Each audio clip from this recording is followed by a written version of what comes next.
Well, jurors have very high expectations of the prosecution. And the first, second, and third thing they expect to know is who did it, how did they do it, and why did they do it. And when they miss on those first two spots, it's really a problem.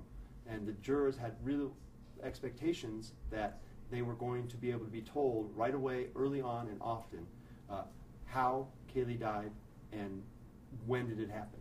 And not being able to answer those two questions really caused problems and created, obviously, some reasonable doubt in the minds of the jurors. I was very surprised. A lot of times you have the expectation when you hear the publicity that this is going to be a very easy case for the jurors. And even someone who's seen hundreds of jury trials, you forget that the jurors aren't hearing the publicity. The jurors are focused in on the evidence. And what the jurors really focus in on is the actual crime, and they want to hear all the details of the crime. And I think a lot of the irrelevancies that got brought into the case might have really hurt the prosecution and contributed to this idea that there wasn't more there.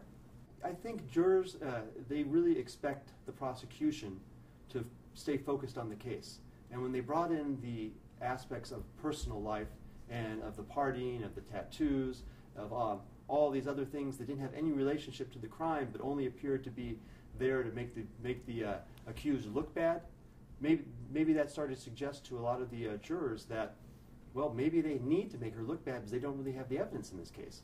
Once they start thinking, once jurors start going down the line of there's no there, then they start thinking, well, what is this all about?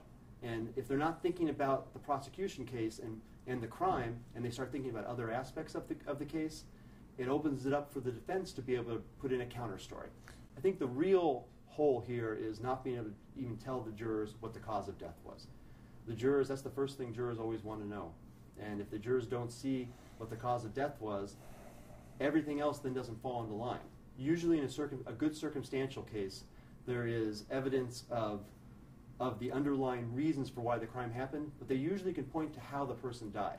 And in this case, they weren't able to say how the child died, and as a result, maybe some of the jurors right away thought there was a hole in the case, and once jurors start to look for holes in the case, they find more. I would say one of the big differences between the Blagojevich case and this case is that Casey Anthony didn't take the stand.